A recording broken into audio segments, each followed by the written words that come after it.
Meu Deus, em nome de Jesus, uma vez mais eu oro, apresentando a minha vida, apresentando o meu ser diante das tuas mãos. E a minha vida em tua presença, amado Deus, está como pregoeiro da tua palavra. E eu peço em nome de Jesus, tenha misericórdia de mim, tenha compaixão de mim, Senhor. E me ajude a pregar, me ajude a compartilhar, me ajude, amado Deus, a anunciar a tua palavra nessa noite. Que todos aqui, por meio do teu Espírito Santo, venham compreender a tua palavra. Homens, mulheres, adultos, crianças, ó Deus, que não haja um único coração que não venha ouvir a tua voz, que não venha ouvir a tua palavra. E ao ouvir a tua palavra, que o coração seja tocado pelo teu poder, pelo poder do teu Espírito, em nome do Senhor Jesus. Amém e amém. Amém? Meus irmãos, eu vou começar de 1 Samuel. Eu ia começar de Provérbios, mas vamos em 1 Samuel, capítulo 3. Amém? Quietinhos. 1 Samuel, capítulo 3, do versículo 1 em diante, que diz assim: O menino Samuel servia o Senhor diante de Eli. O menino, ou seja, ainda era uma criança, ele servia a Deus. E quando aqui diz diante de Eli, era sob a supervisão, era sob a orientação, era debaixo da autoridade do sacerdote Eli. Ou seja, Samuel não estava livre ali no templo, Samuel não estava tomando as próprias atitudes, ele estava servindo ao Senhor, mas havia um sacerdote ali colado com ele, o orientando. Naqueles dias a palavra do Senhor era muito rara, as visões não eram frequentes. Certo dia, o sacerdote Eli, cujos olhos já começavam a escurecer-se a ponto de não poder ver, estava deitado no lugar de costume. Também Samuel estava deitado no templo do Senhor, onde estava a arca da aliança. Antes que a lâmpada de Deus se apagasse, o Senhor chamou o menino: Samuel, Samuel. Este respondeu: Eis-me aqui. Então correu para onde estava Eli e disse: Eis-me aqui, pois o Senhor me chamou.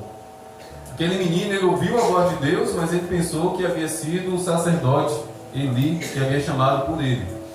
Mas Eli respondeu: Eu não chamei você, vá deitar, vai dormir. E ele foi e se deitou. O Senhor tornou a chamar: Samuel. Este se levantou e foi até Eli novamente e disse: Eis-me aqui, pois o Senhor me chamou. Mas Eli respondeu: Meu filho, eu não chamei você, vá deitar. Porém Samuel ainda não conhecia o Senhor, e a palavra do Senhor ainda não havia sido manifestada a ele. E o Senhor chamou Samuel pela terceira vez. Ele se levantou, foi até Eli e disse: Eis-me aqui, pois você me chamou. Então Eli entendeu que era o Senhor que estava chamando o menino. Por isso Eli disse a Samuel: Vá deitar.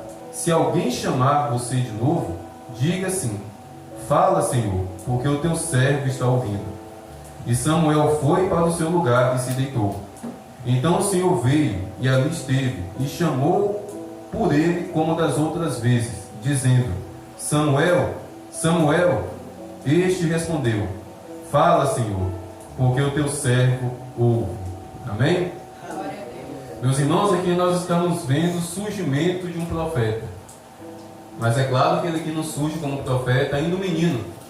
Provavelmente ali tinha entre 10 e 12 anos, servindo ao Senhor, já ali no templo em Jerusalém, sob a supervisão do sacerdote Eli. E ali estava o menino Samuel servindo ao Senhor, sob a orientação do sacerdote Eli, e ele ainda não conhecia Deus, ele ainda não tinha noção do que era Deus. Ele estava ali, a mãe dele o consagrou, a mãe dele o dedicou ao Senhor, e todos os dias ele estava ali com a vassoura na mão. Acredite, Samuel varria o templo, Samuel limpava as coisas, Samuel organizava, ele estava ali fazendo trabalhos manuais. E a Bíblia fala que isso é servir ao Senhor, e de fato é servir ao Senhor, mas ele ainda não havia tido experiência com Deus, ele ainda não havia tido um toque da presença de Deus a ponto de despertá-lo para buscar o Senhor. Mas certa noite ele ouviu a voz de Deus. Certa noite ele ouviu a voz do Senhor chamar por ele, não somente uma, mas 3 vezes, na verdade 4 vezes chamou por ele, porque na quarta ele estava orientado por Eli. E durante 3 vezes, por ele não conhecer a voz do Senhor, ele foi até a cama do sacerdote perguntando: o Senhor me chamou? De repente ele acreditou que o sacerdote estivesse precisando de água, de alguma coisa. E por 3 vezes, ao ouvir a voz de Deus, ele foi até o sacerdote, acreditando que seria a voz de um homem. E na 3ª vez, o sacerdote compreendeu: é Deus que está chamando esse menino. É Deus que está abrindo a boca para falar com ele.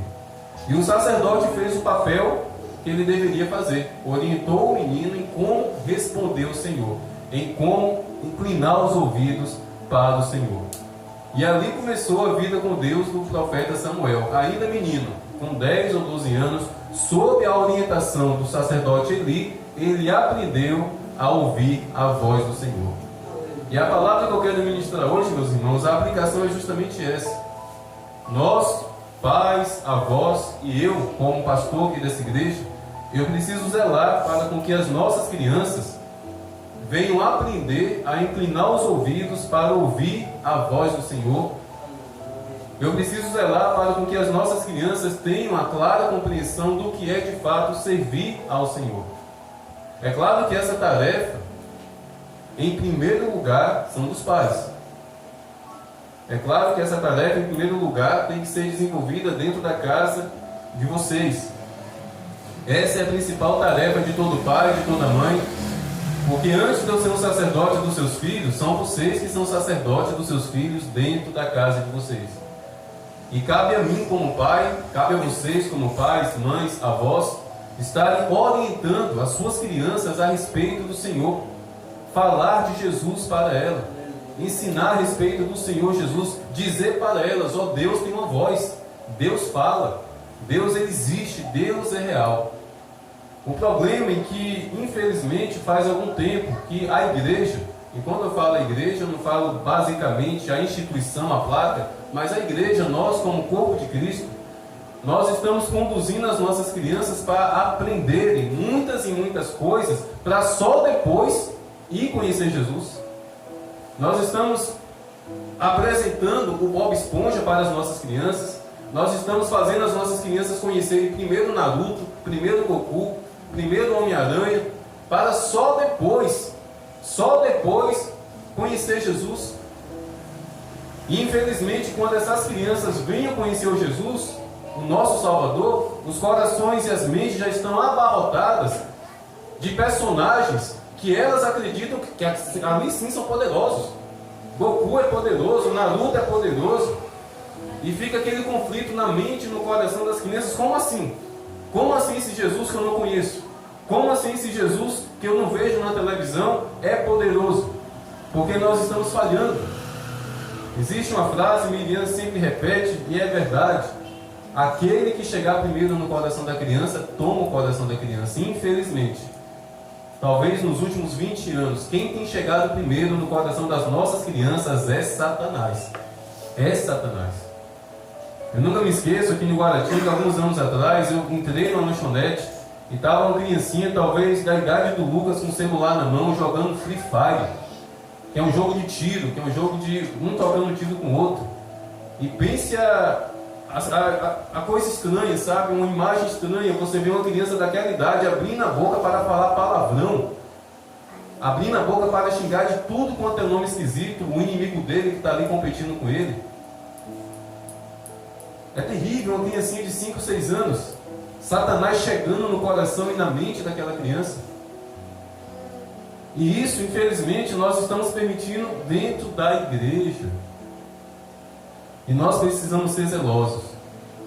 Nós que somos pais, nós somos tendenciosos e inclinados a conduzir os nossos filhos a se apresentarem aqui na frente. É bom, é maravilhoso, precisamos voltar a fazer isso com os ensaios, sim. Mas de nada adianta as nossas crianças virem cantar aqui um hino gospel, uma música, sem conhecer para quem eles estão cantando. Nós precisamos fazer isso dentro da nossa casa. Nós precisamos introduzir Jesus Cristo na mente e no coração das nossas crianças, para que quando elas venham aqui à frente seja num culto como esse, ou no culto infantil que teremos, que elas tenham noção do que elas estão fazendo. Porque, meus irmãos, quando a palavra de Deus fala que aquilo que não procede de fé é pecado, as crianças também estão debaixo dessa palavra. E cantar um hino, cantar um louvor para Deus sem fé no coração é pecado. E o fato de ser criança não muda nada. E a culpa recai sobre nós, os pais, que muitas vezes queremos que as nossas crianças cantem, louvem, adorem ao Senhor, sem conhecer o Senhor. E as crianças vêm aqui à frente, se apresentam, a gente tira foto, a gente filma, a gente posta no Facebook, é uma maravilha, mas os corações delas estão longe do Senhor. E quando a Bíblia também fala que esse povo me honra com os lábios, mas o seu coração está longe do Senhor, isso também é para as crianças. As nossas crianças precisam aprender a cantar e louvar o Senhor, tendo a clara consciência de que é para o Senhor, de que é para Deus, de que é para o Senhor Jesus Cristo. E nós, como pais, nós como igreja, nós temos falhado nesse ponto. E muitas são as crianças que crescem na igreja, 5, 6, 7, 8, 9, 10, 11, 12, fazendo parte do grupinho, cantando as musiquinhas infantis, se apresentando, vestindo roupinhas de ovelhinha, vestindo roupinhas com personagem bíblico, Noé, Abraão, ali. E é muito lindo, é maravilhoso, mas infelizmente a igreja está falhando em ensinar para elas o porquê daquilo. E muitas vezes faz porque o pai quer que faça. E acaba crescendo, servindo, aparentemente servindo, temos que usar essa palavra, aparentemente servindo, trabalhando na igreja, aparentemente trabalhando, mas com o coração sem compreender, com o coração sem ter a mínima noção. Muitas vezes canta aqui na igreja Pedro, Tiago e João no barquinho, mas quando chega em casa com o celular na mão, está xingando a mãe do outro, por meio do celular, em um jogo que a finalidade é tirar da cabeça, é matar o maior número de inimigos, que é a finalidade desse Free Fire. Por quê? Porque nós, a igreja, nós estamos falhando em apresentar Jesus Cristo às nossas crianças. E meus irmãos, quando chega na adolescência, o estrago aparece. Quando chega na adolescência, o estrago vem, porque Satanás consegue abocanhar. Uma das piores idades, um dos piores períodos na vida de uma pessoa que recebeu Jesus, meus irmãos, é a adolescência. Por isso, Telinha, abre seus olhos, tá bom? Fica atento. O período da adolescência é um período perigoso. Nesses meus anos de vida com Deus, eu cansei de ver adolescentes e lamentei.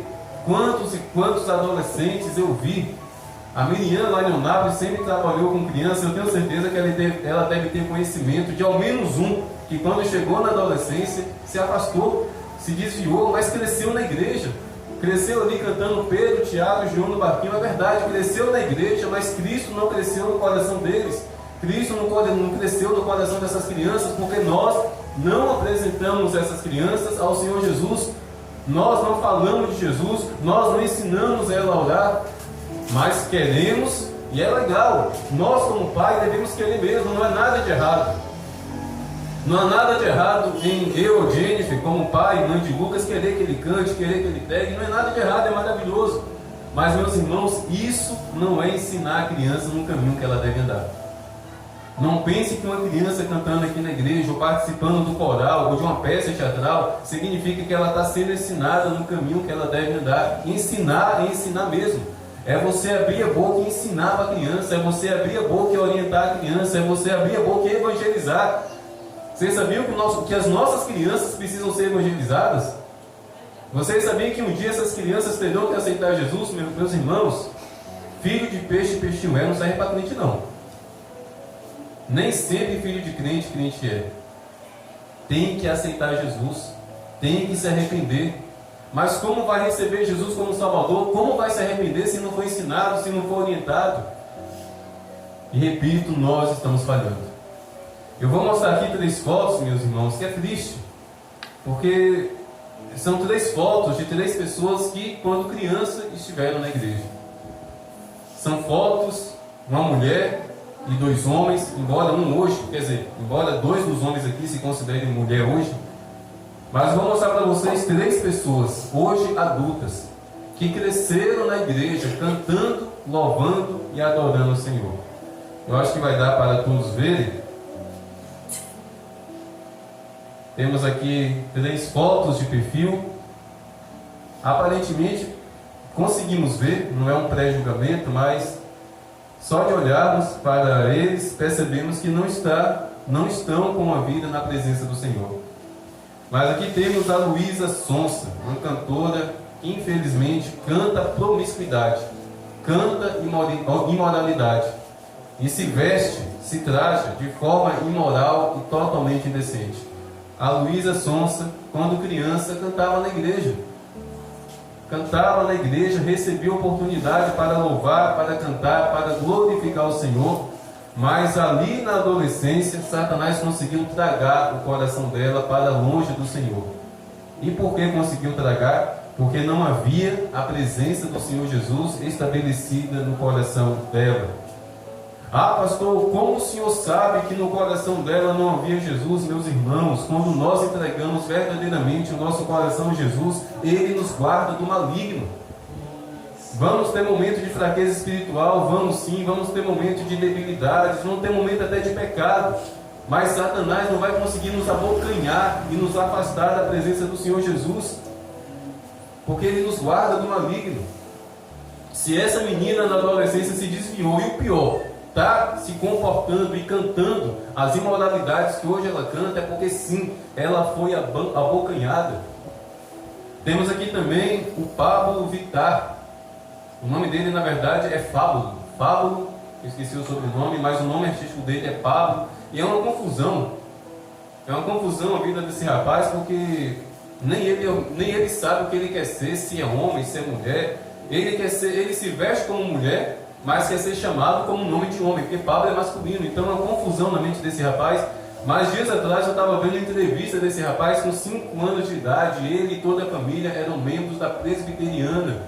E ele falou que amava ir nos cultos, porque oferecia oportunidade para ele. Ele cantava, ele ficava feliz da vida, porque ele estava cantando. Ninguém recriminava ele, ninguém perseguia ele. A mãe dele ficava feliz da vida. Ó, meu filho canta bem.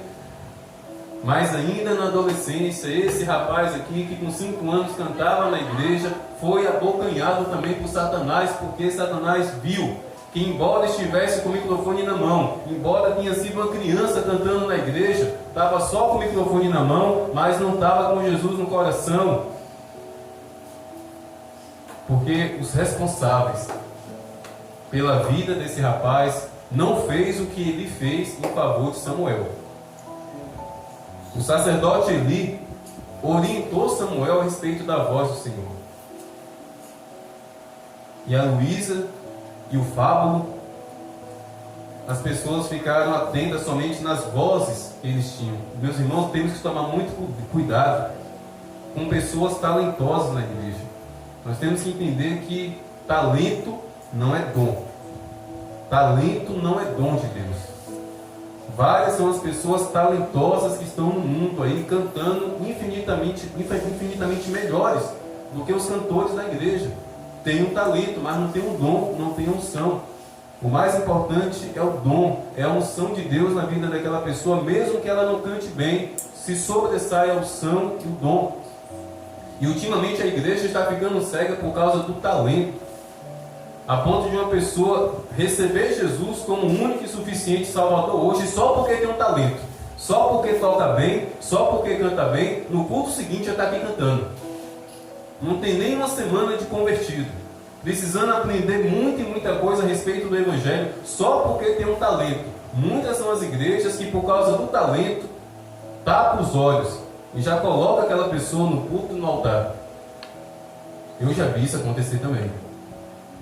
E a queda de uma pessoa é terrível, porque o talento, meus irmãos, não segura ninguém diante da presença do Senhor. Não segura.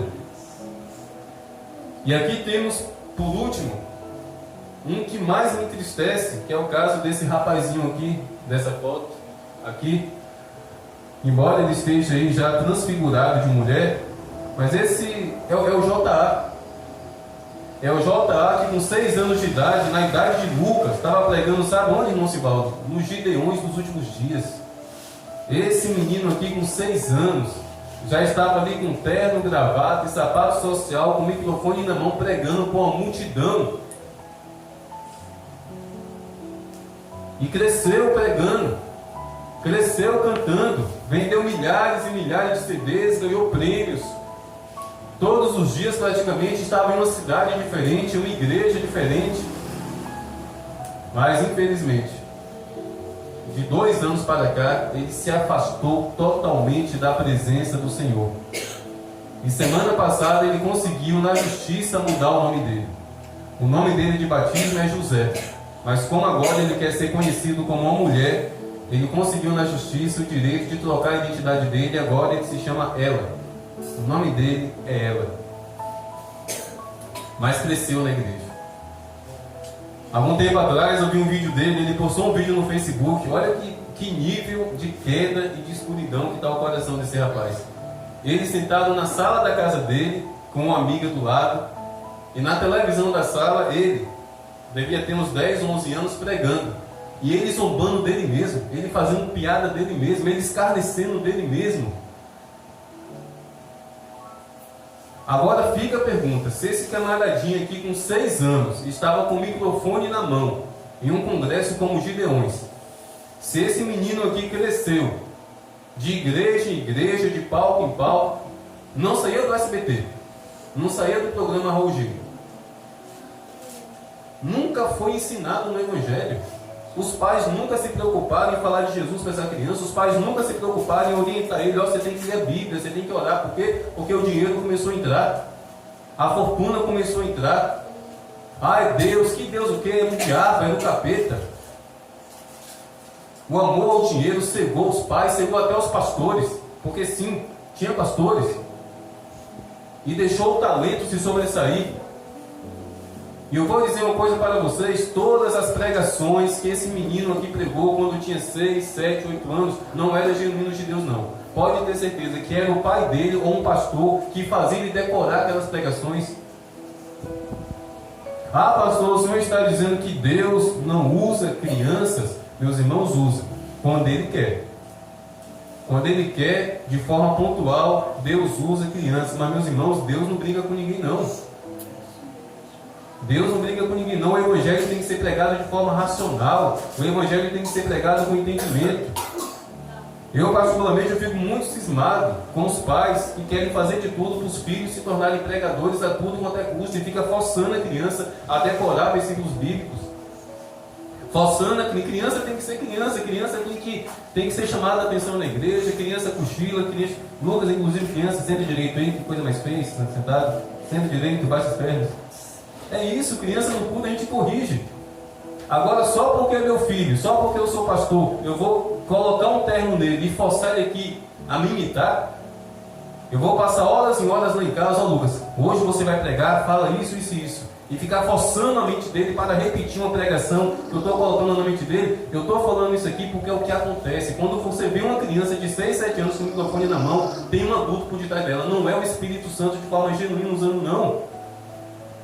Samuel aqui, meus irmãos, ele entra na história ouvindo primeiro a voz de Deus. Ele só foi se tornar profeta depois de adulto. Ele não começou a ser profeta aqui não, ele aprendeu primeiro a ouvir a voz de Deus. Só depois dos seus 20, 25 anos que Deus o levantou como profeta. E muitas vezes nós caímos no engano de acreditar que Deus quer usar as crianças. Sim, Deus quer usar as crianças. Ele usa sim quem Ele quer, porque é a soberania dele, Ele tem esse poder e essa autoridade. Mas o Evangelho, meus irmãos, não é qualquer coisa. O Evangelho não pode ser pregado de qualquer forma. E essas 3 pessoas aqui é um exemplo. Na igreja, cantava, louvava, adorava, pregava. Esse último aqui, o JA, foi conhecido em todo o Brasil. E os pais, e os pastores, e a igreja em geral não tiveram esse zelo de fazer o que o sacerdote ele fez com Samuel. Samuel primeiro, ó, aprenda a ouvir o Senhor, Samuel. Eu tenho certeza que o Eli reconhecia o chamado profético na vida daquele menino, mas ele não quis forçar. E nós, às vezes, nós queremos forçar. Nós queremos forçar as nossas crianças a se tornar algo em Deus que ainda não é o tempo de Deus. Meus irmãos, Jesus com 12 anos, já estava ensinando para os doutores do templo. Ele já estava ensinando. Já pensou se Maria e José não tivessem o coração temente ao Senhor? Opa, está na hora dele ser usado por Deus. Ó, já está ensinando, ó, a partir de amanhã vai pregar. a partir de amanhã vai viver o seu chamado. Mas eles tinham discernimento espiritual, eles sabiam que não era o momento, mesmo Jesus já tendo capacidade. Talvez a sua criança tenha capacidade, talvez os nossos filhos tenham talento, tenham capacidade, mas tem um momento de Deus para manifestar o chamado. E Jesus com 30 anos, olha só, 30 anos, com 12 anos, deixou todo mundo de boca aberta, dando aula para os doutores da lei, mas só com 30 anos que Deus levantou ele para viver o propósito. E às vezes nós forçamos as portas, às vezes nós empurramos, queremos fazer das nossas crianças aquilo que ainda não é o tempo de Deus manifestar na vida deles. É por isso que o quanto antes nós vamos organizar os cultos das crianças para que, em primeiro lugar, elas aprendam a cultuar o Senhor. Elas aprendam a ouvir a voz do Senhor, para lá na frente nós não lamentarmos. Para lá na frente nós não ficarmos lamentando o fato delas terem se desviado quando chegaram na adolescência. Eu conheço, meus irmãos, jovens que hoje, graças a Deus, não estão nessa situação. Mas eu conheço muitos jovens que hoje estão extremamente desviados, não querem saber de igreja de forma alguma, mesmo tendo crescido ali na igreja, mesmo tendo ali se desenvolvido na estatura, no corpo, dentro, cresceram, aprenderam a andar praticamente dentro da igreja. Mas chegaram na adolescência, foram laçados por Satanás, porque Satanás encontrou um vazio no coração. Satanás encontrou falta de temor e falta de conhecimento de Deus no coração. Provérbios capítulo 22, versículo 6. Ensine a criança no caminho que ela deve andar. Jesus lá na frente ele diz: eu sou o caminho, eu sou a verdade, eu sou a vida. O caminho que as nossas crianças devem andar, meus irmãos, não é o primeiro, o caminho da música, o caminho da pecinha de teatro. O primeiro caminho que a nossa criança deve andar é Jesus e somente Jesus. E veja o que Jesus Cristo disse: eu sou o caminho, a verdade e a vida. É um degrau. Para Jesus Cristo se tornar a verdade e a vida das nossas crianças, primeiro Jesus tem que ser o caminho delas. Nós temos que falar para elas: ó, Jesus é o caminho, Jesus é o caminho, Ele é o caminho, porque só depois disso é que elas começarão a dar passos para a verdade e para a vida. Mas as nossas crianças não estão conhecendo Jesus, as nossas crianças não estão compreendendo quem é Jesus. Meus irmãos, qual foi a última vez? Existem crentes aqui das antigas, eu posso me considerar das antigas, que esse ano completo 15 anos, sou adolescente, mas eu já vi muita coisa. Qual foi a última vez que vimos uma criança ser batizada com o Espírito Santo? E houve um tempo que era comum. Houve um tempo que era comum crianças serem batizadas com o Espírito Santo, crianças terem a reverência ao Senhor, crianças compreenderem o ambiente de um culto e no mínimo ali fechar os olhos e começar ali a ter uma reverência ao Senhor. E por que isso não tem acontecido? Porque nós temos falhado.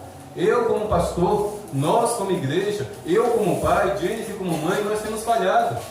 Nós estamos ensinando as nossas crianças tudo, absolutamente tudo. Pergunta para qualquer criança aqui, meus irmãos, quem é Bob Esponja, vai saber quem é Bob Esponja.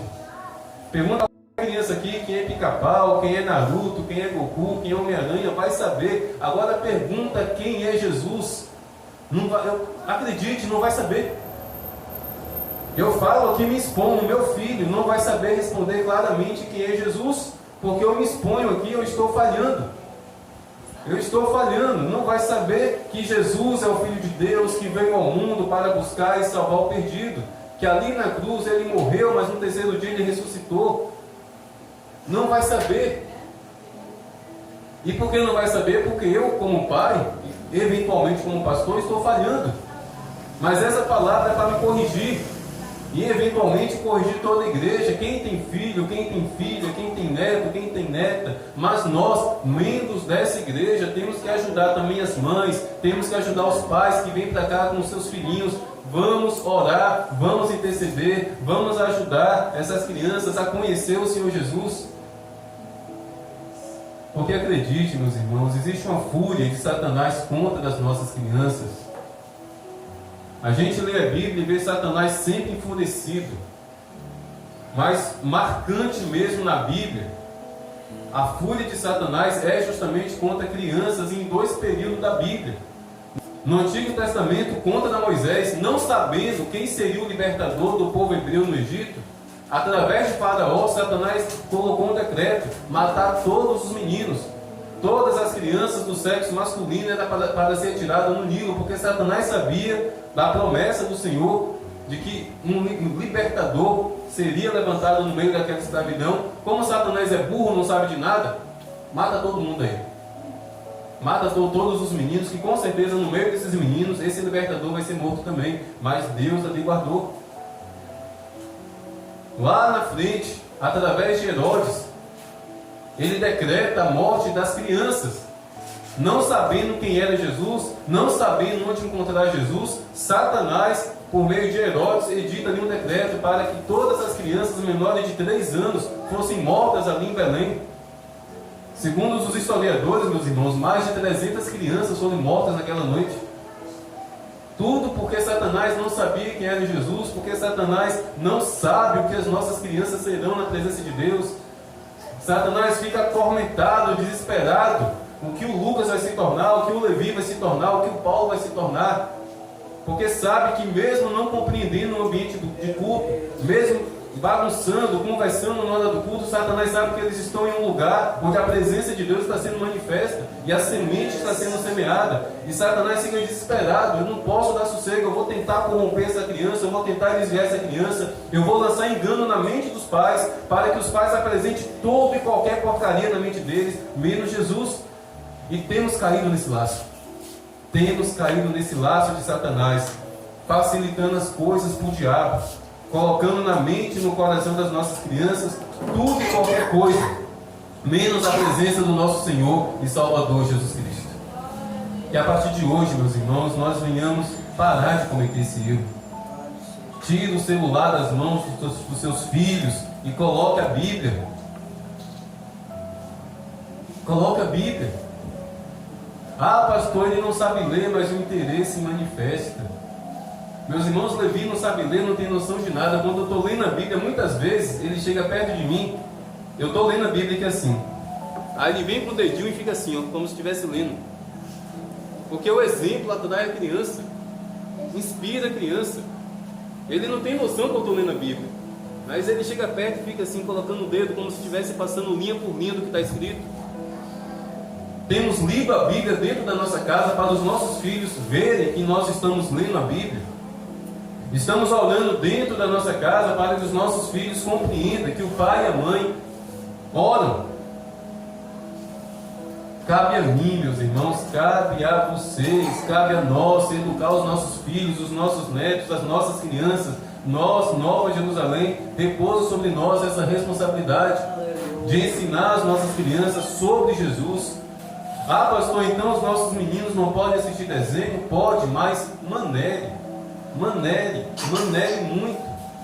Nunca permita que nada, nenhuma distração seja maior do que Jesus Cristo na vida das suas crianças. E tome cuidado com alguns desenhos. A maioria tem bruxaria, tem satanismo, tem ocultismo. Dias atrás eu fiquei assustado sentando com um grupinho de crianças. Eu fiquei ali do lado delas, só ouvindo. Crianças falando de morte. Crianças falando: se eu quiser eu consigo quebrar o pescoço de uma pessoa. Desse jeito. É terrível. Satanás enredando os laços de morte na mente das nossas crianças. Por isso, meus irmãos, vamos abrir os nossos olhos. Vamos investir nas nossas crianças, não somente no talento delas, mas investir no coração delas, apresentando elas ao Senhor Jesus. E que Deus tenha misericórdia da Luísa, que Deus tenha misericórdia do Fábio, que Deus tenha misericórdia do José, o J.A., um nome tão bonito, José. Que Deus tenha misericórdia dessas vidas, que Deus tenha compaixão dessas vidas. Eu sei que lá no fundo, lá no fundinho do coração deles, eu sei que tem uma faísca, eles ouviram, mas infelizmente as paixões desse mundo e os enganos desse mundo conseguiu laçá-los. Mas que a misericórdia de Deus triunfe sobre a vida deles.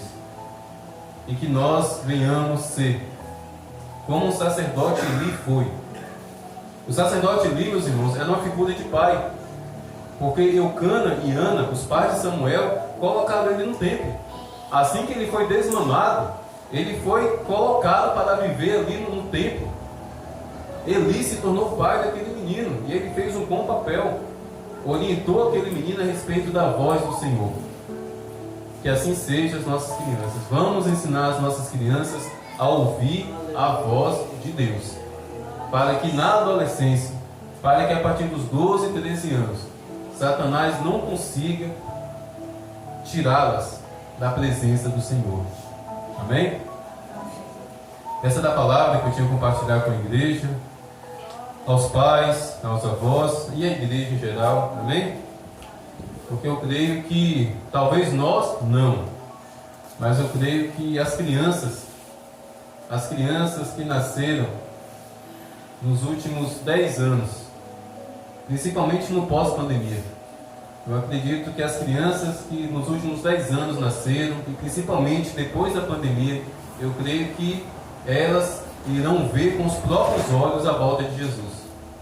Eu quero ver a volta de Jesus, mas talvez eu não faça parte da geração que verá Jesus surgir nos ares. Talvez sejam eles. Estamos preparando as nossas crianças para a volta de Jesus? Estamos preparando o coração das nossas crianças a respeito da volta de Jesus? As nossas crianças sabem que Jesus Cristo está voltando? Essa é a nossa responsabilidade.